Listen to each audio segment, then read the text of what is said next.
What is going on, you guys? This is DerekJ Speaks, and I am pretty damn excited to talk about AEW Double or Nothing 2026, a show live from Louis Armstrong Stadium in Long Island, New York, and what may go down as the best pay-per-view of the entire year. Not just AEW, but in all of wrestling. Or at least between AEW and WWE so far with their pay-per-view PLE outputs. This is the best show that AEW put out. A few months ago, I said something very similar about Revolution, which was a fantastic show, still is, but obviously there's a recency bias since Double or Nothing just went off the air a few minutes ago as of this recording, but top to bottom, we were already heading towards that trajectory halfway through the show with many of the matches that we got, but by the time we got to that main event, it pretty much solidified itself as the best pay-per-view of the year so far, and in AEW's case, one of the best pay-per-view shows that they have ever put out. And this is a company that has a laundry list of excellent shows throughout the 7 years of its existence. And tonight ranks highly up there with a lot of them. And this is coming from someone who has seen every single AEW pay-per-view. I consider myself a fan of this company. I root for this company. I want to see this company succeed. I want to see this company put out great wrestling, great stories, great drama, great action, a great product. And on this particular night, ignoring the build up to the show, ignoring the past several weeks of TV or whatever, on this specific show tonight, I thoroughly enjoyed what they gave me. Was it perfect? No. Was it a very long show? You bet your ass it was, because that's every single AEW pay-per-view, and I say it every single time, and quite frankly, I'm tired of talking about it. Yes, it was very long. As of the time I'm recording this, it's like 12 something in the morning, so yes, it was a very long show. I wish Tony Khan would either shorten these shows by an hour or push the show back by an hour or two or three. But we'll see. But as for what was given, as for the matches, as for the outcomes, as for the moments given on this particular show, it was an excellent show. Capped off with a very, very good main event between MJF and Darby Allen. Excluding that 2-minute, 14-second, 17-second, whatever it was, little shock moment on Dynamite last month with MJF and Darby when Darby initially won the world championship from MJF. Anytime these two have stepped in the ring one-on-one, they tend to have a really damn good match. And this match on this show was no exception. It started off scary as hell with Darby hitting that suicide dive, which almost lived up to its name, where he just crashed through the ropes. MJF moves out of the way, and Darby lands directly on the back of his head and neck. And that pretty much set the tone for the match right there. This man, Darby Allin, he's a grown man. He can do what he wants. He has a death wish. And in doing so, it makes every single match of his just the most anxiety-fueled experience you can possibly have, with some of the moves that he does to himself and others do to him. Case in point, later on in the match when he goes for a coffin drop on the apron and MJF moves out of the way so he crashes onto the apron, or when MJF puts him on top of the steel steps and gives him a package pile driver. All insane things. But like I also said, Darby is not immune to doing crazy stuff himself. Like when the two men found themselves up on top of the stage in the area where there was a chair and a table seemingly in position for in the event that MJF had to get his head shaved, because of course this match for the AEW World Championship also had the stipulation that if MJF were to have lost, he would have gotten his head shaved bald. So there was, I hesitate to even call it a barbershop setup. It was just literally a table with nothing on it and a chair. But Darby had MJF laid out on the chair, climbed up the scaffolding that was the stage for this show, and did a coffin drop off of the top there, crashing down onto MJF through this very table. And, I mean, knowing what Darby usually does, I mean, we've seen this man dive off of a ladder through a plane, a big sheet of glass. So, like, by that standard, this was not all that crazy. Although he did come up from this with a huge gash on the back of his head. The back of his head was just completely leaking blood. So whatever it was, there was some kind of platform they were on. So maybe his head struck the edge of it and that kind of gave him a cut or something. But very brutal stuff here. But these two, even in between the crazy spots and the wild brawling and stuff, they had some pretty interesting sequences. Of course, the story between these two men always comes back to that side headlock takeover, and that played a part in this match at different points, with both men attempting to hit it and get the win with it. There was one cool sequence where they were just doing this series of roll-up counters and pin attempts, and hey, shouts out to Bryce Remsburg, because he was there for all of it and just consistently slapping the mat. So hats off to him too, respect to him. I know he gets shit on quite a bit sometimes by a lot of the fans because he's made to look very inept sometimes, but hey, respect to him. But we got a spot very similar to a spot that Darby did on TV not too long ago in one of his many championship defenses on TV, where he had Sammy Guevara locked in the Scorpion Deathlock, and mid submission, he, the one executing the move, passed out from exhaustion. We had a similar spot here, and that kind of paved the way for the finish because they mix it up a little bit. Darby comes back too. He goes up top, seemingly to set up for a coffin drop one more time, but MJF crotches him. He goes up there with him. He's standing on the middle turnbuckle, and he hits Darby with an avalanche tombstone pile driver, picks him up, and once again comes back to the side headlock takeover, puts him down, and gets the 1-2-3. And just like that, at the swift age of 30, MJF is now already a 3-time world champion. Now, this was a great match. Darby's been having some great matches.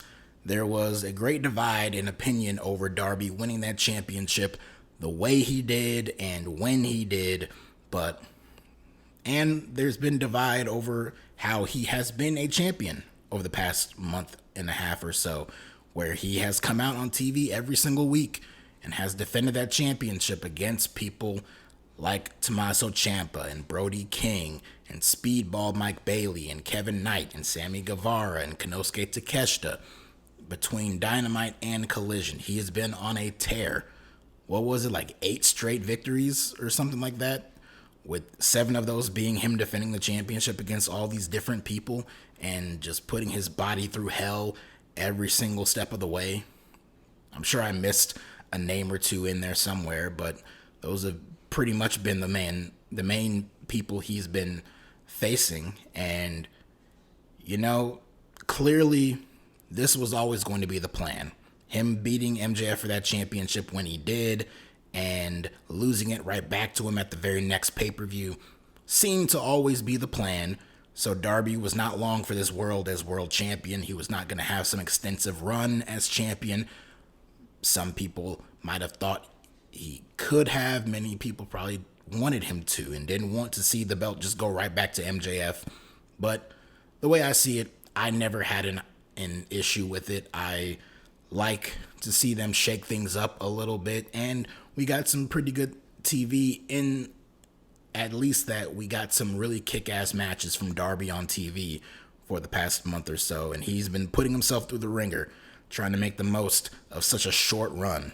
It's not like he won the belt and he's been cutting a few promos back and forth with MJF, and then he just went and lost the belt right back to him 2 weeks later. He's made the most of his run, so hats off to him.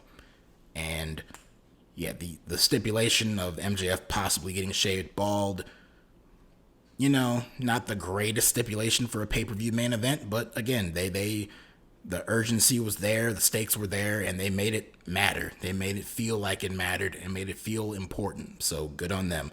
But there was never a doubt in my mind that MJF would keep his hair and win back his belt. And so now, full steam ahead for him heading into Allin at the end of August. But that was not the biggest thing that happened here. Shocking enough, MJF becoming a 3-time world champion was quickly, pushed to the sideline for a bigger angle that ended the show. As Darby was set to get stretchered out, MJF came back over and posed over his prone body and got in the ring, and he got chased off by Kevin Knight, someone who once challenged Darby for that championship on TV. He beat MJF in a TNT championship match on TV not too long ago, and he himself has been having a little bit of a run in recent weeks. But here, after chasing off MJF and staring him down from afar, he looks down at Darby Allen on the floor, still on the stretcher, and Kevin Knight, up on the apron, comes down with his UFO splash and crashes right onto Darby Allen, and seemingly, I don't know how it can't be viewed as a heel turn. And meanwhile, MJF is up on the stage. He looks shocked. He even gives a little applause for it. So Kevin Knight has finally turned heel. My only surprise with this is that it happened on this show in this spot.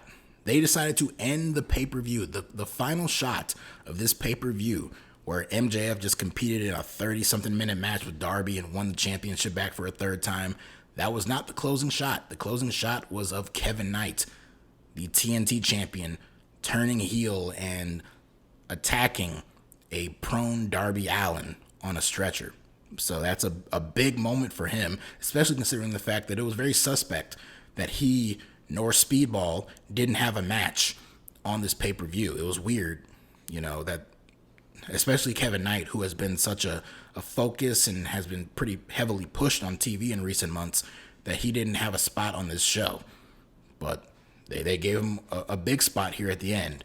And him turning heel itself was not really a shock, because I feel like they've teased it a little bit. Some of the way he's been acting, a little cocky here and there, and some of the ways in which he's been cutting his promos. There was a match with Speedball and Darby on TV just the week prior to this, and right after the match was over, Kevin Knight got in, basically interjected himself into their business and kind of made it about him. He got right up on the two of them and was telling Darby to win it for them. And I imagine that will play into the story here, that, after Kevin Knight beat MJF all those weeks ago, and Darby has been having this run, and it was on that, after that match with Speedball, that Kevin Knight told Darby, go there and win and do it for us, and don't fail, we know you can beat him. And then Darby goes in there and fails. He loses. He collapsed and he lost. And so that probably pissed off Kevin Knight to the point where he attacked him here. So I imagine that'll be part of the story that they'll tell. We'll see. It was not the only big turn on this show, but it was the one that closed out the show. And so I imagine the direction this will go in for Kevin Knight. I mean, he does own a pinfall victory over MJF. So could they do a rematch between the two of them on TV? It'll be a little weird since Kevin Knight just turned heel here. So I don't know if they would want to do that match. They could, but they could go that direction. But ultimately, I think the big direction might be, because Speedball, Mike Bailey, surely will not be happy about this, so I imagine Kevin Knight and Speedball will have a TNT Championship match in the future, possibly at Forbidden Door, and after Kevin Knight beats Speedball there, maybe he puts the boots to him after the match, and out comes Darby Allen to make the save. Maybe they keep Darby off of TV until the end of June at that pay-per-view, and Darby can return, and he can beat Kevin Knight, or he can beat up Kevin Knight, and that can set up a match between the two of them for Allin. So we might have found what the big Allin match for Darby and Kevin Knight might be. It might be the two of them against each other. So if that's the direction they go in, again, a great spot for Kevin Knight. He has the ability to be a great heel. I can see it in him. So we'll see how that plays out. And I'm just glad to see him pushed. He is one of those guys who's a younger guy on the show, and he's on the come up. And so long as Tony Khan still has faith in him and still wants to push him at that high level, I can very well see him as a future top guy in this company. He's right on the cusp of it. So we'll see, how that continues to go there. But again, I mentioned how that was not the only big turn on this show. We also got a big turn in a different match on the show. But before we get into that, let's talk about the two opening matches on this show, because what a hell of a 1-2 combo to open this show. Or even before that, on the pre-show. Of course, we had some matches on there. I didn't see them, but the big story coming out of the pre-show was the AEW debut of one Mick Foley.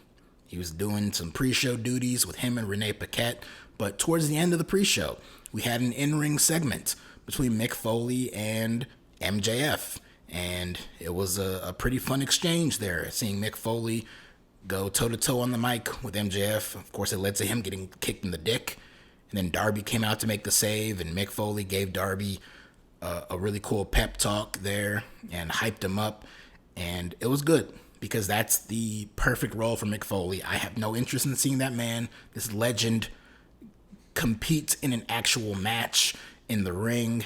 I have no desire to ever see that. I really hope Mick Foley does not want to wrestle again, and his appearances in AEW are exclusive to stuff like this. Pre-show panel stuff, commentary here and there, being an on-screen character in limited supply, sure, and having promos like this with people like Darby and MJF and other people on the show, I have no issue with that. But actually seeing him wrestle for a 10, 15, 20-minute match, especially a hardcore match, please no. Please no. But that was how the pre-show ended, and that went right into the open of the pay-per-view proper, and that was the AEW Tag Team Championship match, an I Quit street fight between FTR and Adam Copeland and Christian Cage, where if Cope and Christian lost, they would never be able to team again. So you knew they would win this match, and they did. But this was a hell of a match. This was a fantastic opener. They used pretty much all the weapons you can possibly imagine here. Chairs and tables, cinder blocks. They put Christian's arm in a cinder block at one point and smashed it with a chair. And when the ref put the microphone in front of his mouth to see if he'd say, "I quit," Christian instead said, "I banged your mom," to, I believe it was Dax, who he was talking to.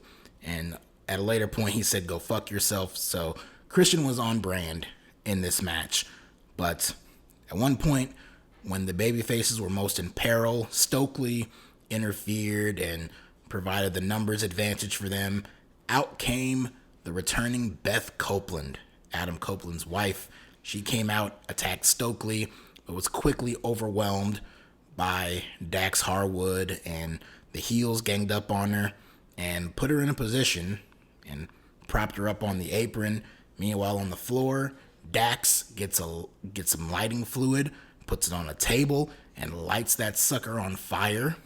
And the spot was Stokely was holding Beth in position for Cash in the ring to charge up and spear Beth off the apron through the flaming table. But when he goes for the charge, Beth pulls Stokely in the way, and Stokely and Cash end up diving through the burning table, which was a very amusing spot there. So it came down to Dax as the remaining member of his team, and he found himself locked up in a double submission. I believe it was Christian had him in a sharpshooter, while Adam Copeland had him in a crossface. And when he wasn't quitting, Cope called for his wife to pull out Spike, the large board with all the nails in it, and he gets it and he just wrenches back on Dax's face with it until Dax is left with no choice but to say, "I quit." And we have new tag team champions in Cope and Christian, or Christian and Cope, whichever way you wanna phrase it there. They got the big pyro, or at least some flames, and Beth was on the outside clapping and crying and cheering. Eventually she got in the ring and hugged her husband. Great moment here. And you just knew that there was no way Tony Khan wasn't going to put the tag team titles on Edge and Christian. He wanted to do that with the Hardy Boys, and circumstances being what they were with Jeff at that time, it couldn't happen. And he didn't really have faith in pushing them at that level, and eventually they left. But had things turned out differently, he of course would have wanted to put those belts on the Hardys. He put the world championship on Bryan Danielson. He put a belt on Sting and let him retire undefeated. Like, there's a certain respect that Tony Khan has for these legendary wrestlers who come through AEW. And of course, when you have Adam Copeland and Christian Cage on his roster, there's no way that Tony Khan wasn't going to jump at the opportunity to put the tag team belts on them. So this moment was inevitable. I thought it was going to happen a long time ago in Canada or something like that, but the moment felt right here, and they did it, and they had a hell of a match to do it in. And so now Cope and Christian are the champs. I imagine we'll get a rematch between them and FTR, maybe. I mean, this did feel pretty definitive. I don't know if they want to run this back again. I know they've teased Cope and Christian versus the Young Bucks in the future. Maybe we'll get a three-way, maybe a ladder involved. I don't know about seeing Adam Copeland and Christian Cage in ladder matches in 2026, but it's possible. And of course, as we get closer to the summer and we get closer to Allin at the end of August, certain other teams who were recently released from other companies, those 90 days could be up by the time we get to Allin. So could the Motor City Machine Guns pop up? Could Kofi and Austin Creed, the former New Day, pop up? It's possible. Some kind of mix of those guys in the tag team title match for Allin would be a hell of a lot of fun. So just putting that out there. But I mentioned how this was the opening match of the show, but the second match of the show was just as great, if not even better, as the International Championship was on the line with Kazuchika Okada defending against Konosuke Takeshita. These two had a great match at World's End last year. It was the opening match on that show in a semifinal in the Continental Classic. It was a really good match, but myself and a lot of other people looked at that and said, these two are capable of better. And of course, we all had our theories. The fact that both men were set to compete in two different huge matches just a week later on the January 4th New Japan Wrestle Kingdom show, and maybe they were conserving their energy for that. They both knew this was going to be the first match they would have, and they would have a rematch later on down the line. And this feud has been stretched out probably way longer than it needed to be. That is the fault of Tony Khan. But we did finally get the rematch here, and it was incredible. It had some stuff in here that I wasn't a fan of. Certain times where they would hit certain big moves on each other, and one would immediately no sell it and get right up, or someone would hit a move, go for the pin, and kick out at 1. I'm not a fan of it only because I feel like this company overdoes it way too much. But aside from those, flaws, I can still overlook it enough to say that this match was excellent. Following that opening match, you don't exactly know how hot the crowd's going to be. And props to this New York crowd. They were on fire all night. There were certain matches where they were a little quiet, but even then, they came a little bit more alive towards the end of whatever that match was. But these opening 2 matches, it was just cool. Because, of course, you have 2 legends like Christian and I'll call him Edge. These big household names from the other company. And, of course, they're going to get the big pop and the standing ovation and have all the energy and all that stuff. But to also see in the very next match that same energy and excitement and holy shit chants and all that stuff going towards Okada and Takeshita on an even level like that really warmed my heart to see that. And to see the fans so invested in watching these guys go toe-to-toe was a real treat. And yeah, they had an excellent match. And very stiff, very brutal, started slow, built up very nicely. It built up very, very quickly into a great back and forth. And in the end, it was one last stiff forearm shot from Takeshita, and then the Raging Fire put Okada away and gave Takeshita the 1-2-3 and the International Championship. 2-time International Champion. Now, this was great. Great match. Great moment. Happy for Takeshita. A great conclusion and fitting end to this long story here. But it was just the beginning of what appears to be a new story, because after the match, Don Callis is in the ring. You have some members of the Callis family come out, and it looks like Takeshita is not too willing to just let bygones be bygones. He looks like he's squaring up and ready to go 3-on-1 basically with these guys here. Then out comes a returning Kyle Fletcher, who has been out with an injury in recent months, had to vacate the TNT Championship. He's back.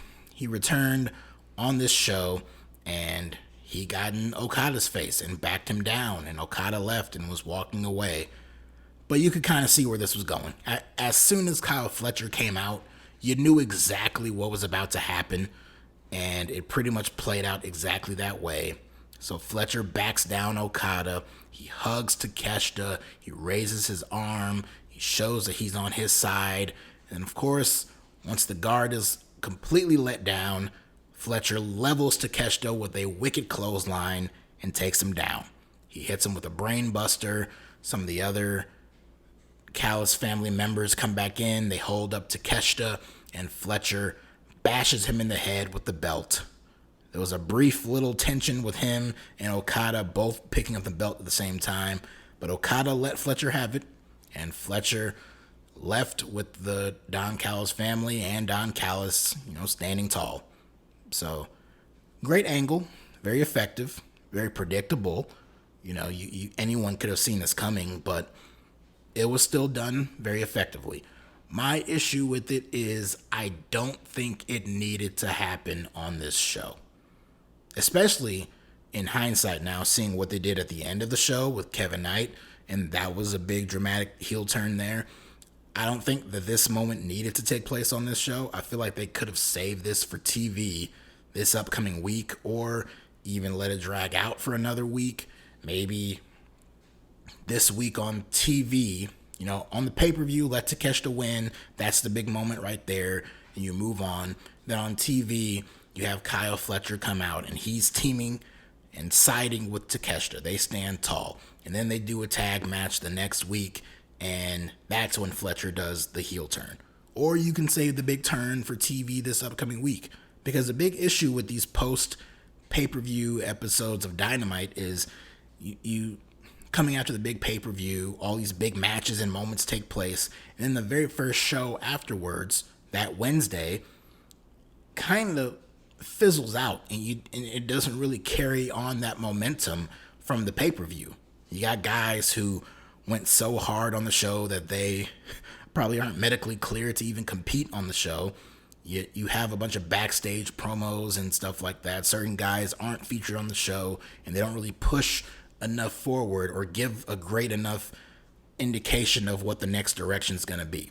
So I feel like a moment like this, saved for TV, would have compensated for that feeling a little bit. It would have been a big moment for the show. It would have been a great indicator of what the next direction is going to be, and that would have been cool. But, such is life. You can only do so much, and Tony Khan wanted to make this all a big moment here.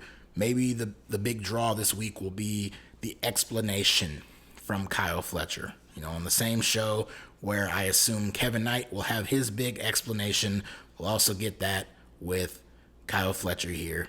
And now seeing this, I imagine we're obviously going to get a match one-on-one with Takeshita and Kyle Fletcher. I could also see a rematch with Takeshita and Okada at some point. But I think the big match they're going to build to for Allin, because we're getting close to that show. We're in the summer now, so things are going to start ramping up, building to that show. I'm already fantasy booking Darby versus Kevin Knight for that show. I could see them doing a triple threat where Takeshita faces Kyle Fletcher and Okada, because I don't think Okada's going to leave this scenario too quickly afterwards. He might, and they might have something else for him to do, but I can see him remaining involved here, and we'll get some singles matches, and maybe this will lead to a triple threat at the All-In show, and then that'll branch off into its own story between Okada and Kyle Fletcher, and then Takeshita can fully move on and do his own thing. And maybe I'm wrong. Maybe it's none of that at all, and they do something completely different. But the way I see things, following this angle, the first thing that came to my mind is that at All In, the big match is going to be a triple threat. So with Takeshita, Okada, and Kyle Fletcher, and I have no issues with that. I have no issues with that whatsoever. Okada and Takeshita have been great. I have no doubt a singles match with Takeshita and Fletcher would be great, and a triple threat with all three men would also be great. So regardless of the direction they go in, we're going to get some great matches on the next upcoming pay-per-views. So good stuff there. And yeah, I nitpick with the placement and timing of the angle, but put that to the side. Still a very well executed angle here. So good stuff. Now, elsewhere on this show, because I'm not going to go through everything in order, but we are going to talk about Stadium Stampede, because holy hell was this match fun. Now, out the gate, let me just go ahead and say, I enjoyed Anarchy in the Arena last year a little bit more.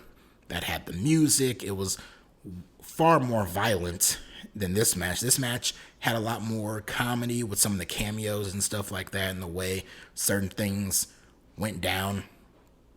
Last year was a lot of fun. I mean, you had weapons and staples and all that kind of stuff. You didn't have a whole lot of that extreme violence in this match here. Although we did have attempted vehicular manslaughter, so I can't say that for sure. But some of the stuff in this match felt a lot more tame compared to the stuff we saw last year. But I digress. This was still fun. We had Team Jericho versus Team Ricochet. Team Ricochet consisting of Ricochet, the Gates of Agony, Mark Davis, Andrade, and the Dogs, Clark Connors and David Finlay. Team Jericho, of course, Chris Jericho, or just Jericho. We had the Hurt Syndicate, Bobby Lashley and Shelton Benjamin. Had the Young Bucks, had Jack Perry, and had Kenny Omega. And yes, as I was listing all those names, I had to literally physically count them out with my fingers to myself, because I had to remember all the people in this match. And of course, MVP was out there in their corner, and we did have certain people making guest appearances at different points. First of all, we had a really cool, montage video to open the match. We saw the heels assembling and coming out, and then we saw the same thing with the baby faces, and it was set to Devil's Dance by Metallica, and I thought it was pretty pretty entertaining seeing the different guys pop up and having their face freeze on the screen and hearing the fans pop for everybody. Of course, Kenny Omega got the biggest pop and biggest laugh. Note to self: do not inhale when you're smoking a cigar. Poor Kenny was not given that memo, but that made for a funny little moment in this promo. And that was kind of the theme of the match. We had a lot of different points where there was some pretty funny moments. At one point, the fighting, which took place, majority of it took place out in the ring and ringside and all that stuff, but eventually people started to splinter off and fight backstage. The Hurt Syndicate and Gates of Agony were backstage, and at one point we had a Leo Rush cameo with this whole weird possession thing with him and this character and gimmick that he's doing. We had a cameo with that. We had the Bucks and the Dogs fighting on the concourse. At one point when Andrade was out there, outside on ringside, I should say, he was doing his selfies with pretty girls in the front row gimmick, and we saw Luchasaurus in his sling because he's still out hurt, but he was out there with a wig on, and eventually he misted Andrade in the face. I thought that was a pretty fun moment. Chris Jericho and tennis balls, given the fact that this was a tennis stadium, he was out there. He had a bunch of tennis balls he was using on Ricochet. Later on, backstage, they were fighting in an area where there were a bunch of tennis balls, and given to Chris Jericho was this giant tennis racket by Luther. So we got a Luther cameo. There was some fighting in the catering area and broke out into a food fight after Andrade was accidentally knocked into Satnam Singh. So yet another big cameo there. And of course, the biggest highlight of this match, was we cut outside and Mark Davis, who at some point got his eye messed up because his eye was all bandaged up. He sees this little area. He's looking for Jack Perry, and there's a note with a knife stuck to it. And I forgot what it said, but it was just a distraction, because then off in the distance, we hear this loud horn of this giant bus. And of course, Jack Perry travels in a very giant bus, and he rams this bus into this little area here, just crashes into it with the intent of killing Mark Davis. And it was funny because the commentators thought, oh my gosh, Mark Davis, he was over there. He got hit. He got crushed. And then it was like 5 minutes later, they cut back to ringside, and Bobby Lashley's on a tear on the floor, just tossing dudes around. And he just casually tosses Mark Davis over his head with like a belly-to-belly suplex or something like that. And it's like, oh, well, Mark Davis was fine. He ran back to ringside and he was A-okay.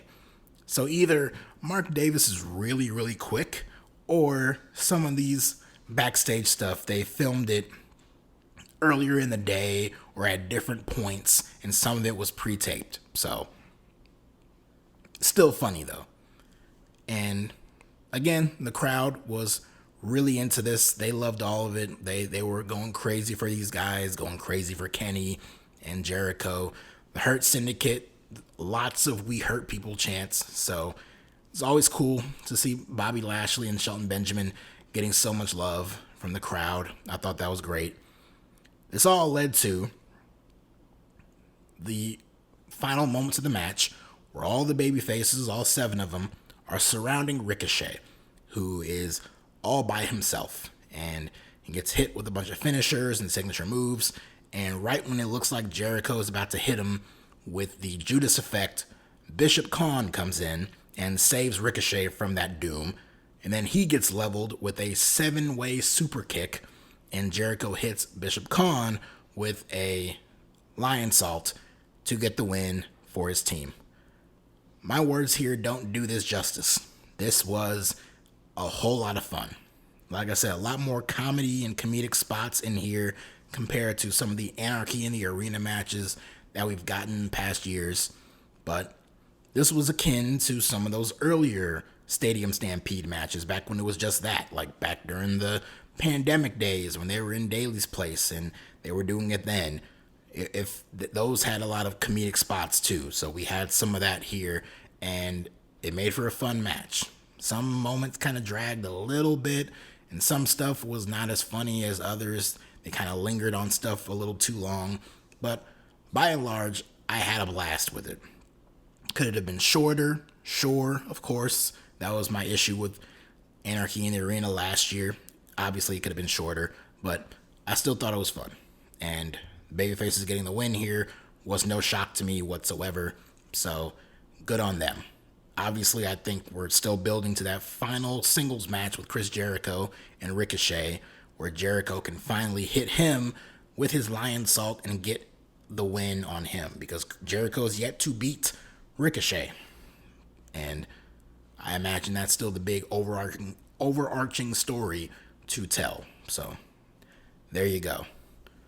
Also on this show, we had 3 opening round. I mean, they called them quarterfinals, but basically opening round matches of the Owen Hart Cup tournament. We had Athena facing Mina Shirakawa. Of course, this was not originally the women's Owen Hart Cup match on this show. Get well wishes sent out to Willow Nightingale with her shoulder injury. But this match was on the show. Obviously, looking back on it, this was probably the weakest match. This was the one match where the crowd seemed the quietest. In fact, the crowd got to its quietest probably for the 2 women's matches on this show. But the other one really got the crowd back into it. This one, not so much. They were cheering for different things. They liked Mina and they liked Athena, but they were pretty quiet for majority of the match, probably because the finish really was never in doubt. Athena won, hit the O-face and got the win over Mina. Poor Mina. We all love Mina Shirakawa, but she loses all the time. So there was no chance she was going to beat Athena here. Athena is someone who, if she's not winning this whole tournament, she's at least making it to the finals. So at least that's how I view it. When I look at the brackets for this tournament, I think Athena very likely is going to at least be in the finals. But now that Willow is hurt, I could very easily see her winning. But we'll see. We also had 2 opening round matches for the men. We had Will Ospreay versus Samoa Joe in a good match, not great, but very good. A lot more physical from Will Ospreay than what we're used to seeing. But these 2 had a damn good match. And after 2 hidden blades, well, he hit 1 hidden blade. Joe kicked out at 1, and then he hit 1 more. And that gave him the win. So Ospreay advances here. And that makes sense because, I mean, how is Will Ospreay not the absolute hands-on favorite to win this entire tournament? They're going back to Wembley Stadium this year for Allin. I highly doubt Will Ospreay is not going to find himself in the main event of that show. So this tournament is Ospreay's to lose. And the man who he will very likely face in the finals of this tournament at Forbidden Door in June is the person who won the next match on this show, which was Swerve Strickland defeating Bandito. And if the Ospreay Joe match was really good, this match was incredible. Now, maybe like the first few minutes of it were just pretty good, but those closing 5-10 minute, that last stretch with some of the moves that they were hitting were insane. At one point, Swerve found himself standing on Bandito's shoulders and hit him with a house call kick. Was absolutely insane. Bandito hitting a poison Rana off the apron and spiking Swerve's head into the mat on the floor. Pretty damn crazy. And of course the finish saw Bandito go for a 21 plex, but Swerve reversed it and he hit Bandito with a vertebreaker and then one last house call kick and he got the win. So again, this could have went either way, but I think a lot of people were expecting a Swerve victory and that's what we got. And yeah, I think when it comes to the finals at Forbidden Door, seeing Swerve versus Ospreay is definitely the move. These two had a tremendous match in the main event for the championship at Forbidden Door 2 years ago. and Swerve won that match. So 2 years later, now both facing each other again on that same show, possibly in the main event. We don't know yet, don't know the card yet, but there's at least a chance it could be the main event. The Owen Hart finals were the main event of Double or Nothing last year, so there's a very good chance they could main event again this year. We don't know, but yeah, I think that's the move. And Ospreay winning and punching his ticket to London would be very good. So good stuff there. And then elsewhere on the show, we had the AEW Women's World Championship on the line in a 4-way match with Tekla, Chris Statlander, Hikaru Shida, and Jamie Hayter. Of course, the big story in this match was the partnership, and I say that with quotes, with Shida and Chris Statlander finally coming to an end. It's been teased heavily for the past few weeks of Shida going full heel, and I mean, obviously, the whole every woman for herself thing is what this match was built on, but we did get a spot where it looked like Statlander had the match won. She hit the Sunday Night Fever on Tekla, and Shida came in with her kendo stick and just blasted Statlander in the back of her head with it. So that was a pretty strong indicator that their partnership may very well come to an end, and we'll finally see the two of them feud properly. But with Jamie and Shida off brawling, we saw Tekla hit a stomp on Chris Statlander to get the win. And she is still a champion. Tekla's great. And there is no reason to take that belt off of her anytime soon. Let her ride into Wembley with that championship. She is the best thing in this women's division. And with Willow gone, and Toni Storm is gone, and Mercedes is off TV for God knows what reason, Tekla is the best thing they got for their women's division. So keeping her as champion for as long as possible is A-okay with me. And then the last thing I'll talk about here is the Continental Championship match that we got on this show with Jon Moxley versus Kyle O'Reilly. No time limit. And of course, the big story here is the fact that Jon Moxley has been unable to beat Kyle O'Reilly. O'Reilly owned 2 submission wins over him last year. O'Reilly went down with an injury. He came back. He is 1/3 of the Trios champions, but they, in very short order, circled back around to this story and paid it off here. These two had a pretty good match. That's the thing about this show. None of the matches were bad or anything I would consider bad, and that includes this one. Jim Ross was on commentary for this match. Jim Ross has had a pretty rough go of it health-wise in, recent years, but there's been other news about him in recent weeks, so it was good to see him on the show. He seemed to enjoy this match, although he very clearly had no idea what Kyle O'Reilly's name was. He kept calling him kid and all that. Of course, Kyle O'Reilly's like 30-something years old, so him being referred to as a kid was comical, but it's JR, so you get what you get. But these two had a pretty good match, and Jon Moxley managed to get the win. He was working over O'Reilly's leg throughout the majority of the match, and the same move that O'Reilly has tapped Moxley out with several times in the past, the ankle lock, ended up being O'Reilly's downfall. He got locked in an ankle lock and had no choice but to tap out. And then after the match, when both men's respected factions came out in their respective corners, they were left to the side, and both men shook hands in the middle of the ring and showed respect to one another. So that was that. And yeah, this one and the Mina Athena match were probably the 2 weaker matches on this show. At least 2 matches that coming out of this pay-per-view I'm not going to think too hard on, and I'm not going to look at like, oh, those were also equally fantastic matches. They were both really good matches and probably didn't need to be on the show, and you probably could have cut them out and would have conserved some time. But again, I'm not going to harp on that too much. This was still a great show. This was a fantastic show. This is one of the best shows that AEW has ever produced, from start to finish. Those opening 2 matches were great. Those final 2 matches were excellent. And there was enough good in the middle there to make up for, honestly, the first 2 matches and the last 2 matches alone were enough to make this the best pay-per-view of the year and one of the very best pay-per-views that AEW has ever produced. So, very hard not to come away from this show thinking that, and it's not going to be for everyone. I think about Stadium Stampede. I know that kind of match is not for everyone. A lot of people don't like the Anarchy in the Arena matches. They don't like the Stadium Stampede matches.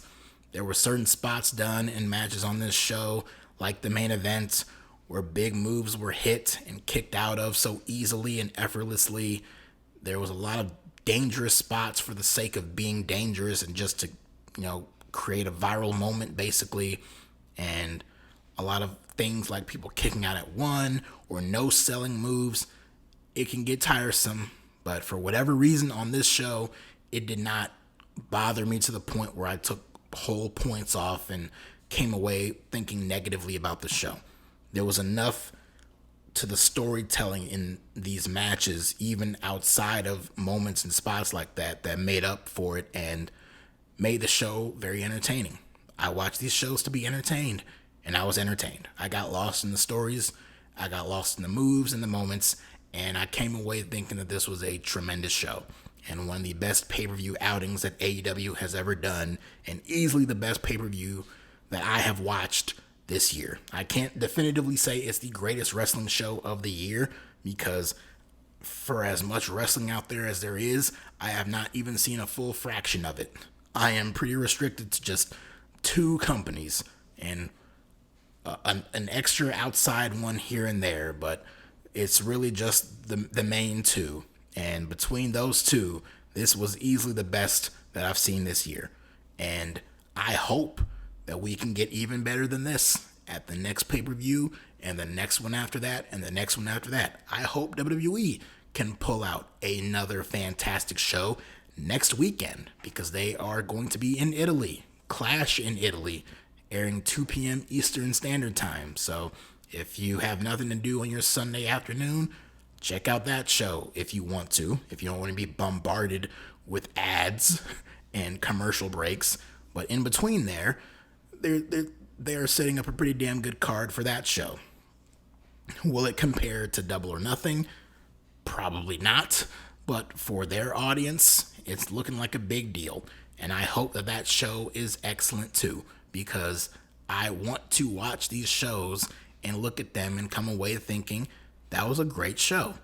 I don't think that when I watch these TV shows week to week, because more often than not, between Raw and SmackDown and even Dynamite, they're really not that great, to the point where I really don't watch the show religiously anymore. I keep up with it. I keep up with the results. I watch clips, and I'm up to date on the stories and things playing out, especially heading into these pay-per-views. But sitting there start to finish for the full 2 or 3 or 3 hour plus of some of these shows is very taxing and time consuming and exhausting. And they're not good enough to justify doing that every single week. But these pay-per-views are far more digestible, especially when they're as good as the one that we got tonight. So thank you for letting me ramble on here and glaze this show. Again, if this wasn't your cup of tea, if you looked at this show, didn't like it, if you don't like AEW, for whatever reason you have, that's your prerogative. Me, I like this company, faults and all, and I root for them to succeed. And tonight, on this show, in my eyes, they did succeed. So that's all there is to it. Thanks for listening. Hope to see you guys back on this channel again, this time next week, when I cover WWE, Clash in Italy, and of course next month covering Forbidden Door and whatever big shows come out the rest of this summer. But till next time, check you guys later.